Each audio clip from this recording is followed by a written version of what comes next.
ಈಗ ಲಂಚ್ ಮಾಡೋಣ ಅಂತ ಅಂದ್ಬಿಟ್ಟು ಒಂದು ಒಳ್ಳೆ ಹೋಟ್ಲಿಗೆ ಬಂದಿದ್ದೀವಿ. ಸೊ ಇಲ್ಲಿ ಚಪಾತಿಗೆ ಈ ಪನ್ನೀರ್ ಗ್ರೇವಿ ಎಲ್ಲ ಆರ್ಡ್ರ್ ಮಾಡ್ಕೊಂಡು ತಿಂತಾ ಇದ್ದೀವಿ. ಸೊ ಪಾಪಗೂ ಚಪಾತಿ ತಿನ್ನಿಸ್ತಾ ಇದ್ದೀನಿ.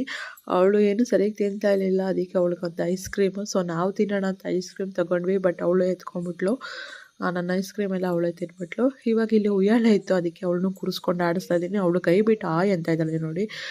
ಇಲ್ಲಿಂದ ನೆಕ್ಸ್ಟ್ ನಾವು ಬೇಲೂರಿಗೆ ಹೋಗ್ತಾ ಇದ್ದೀವಿ. ಸೊ ಬೇಲೂರು ನಮ್ಮನೆ ದೇವರು ಗೊತ್ತಲ್ವಾ ನಿಮಗೆ. ಸೊ ತುಂಬ ಎಲ್ಲೇ ಟ್ರಿಪ್ಗೆ ಹೋದರೂ ಇಲ್ಲೊಂದು ಸರಿ ಬರ್ತೀವಿ ಅಂತೀವಿ. ಸೊ ನನ್ನ ಹಸ್ಬೆಂಡು ಪಾಪುನ ಮೇಲ್ಗಡೆ ಎತ್ಕೊಂಡು ಓಡಾಡಿಸ್ತಿದ್ದಾರೆ. ನನ್ನ ಮಗಳು ಎಲ್ಲ ಕಡೆ ಓಡಾಡಿಕೊಂಡು ಸುತ್ತಾಡಿಕೊಂಡು ಅವಳಿಗೂ ಇಷ್ಟ ಬೇಲೂರು ಟೆಂಪಲ್ಲು ಅಂತ ಅನಿಸುತ್ತೆ. ಅವಳೇನು ಹೇಳಿಲ್ಲ, ಬಟ್ ಅನಿಸುತ್ತೆ, ಯಾಕಂದರೆ ತುಂಬ ಚೆನ್ನಾಗಿ ಓಡಾಡ್ಕೊಂಡಿರ್ತಾಳೆ.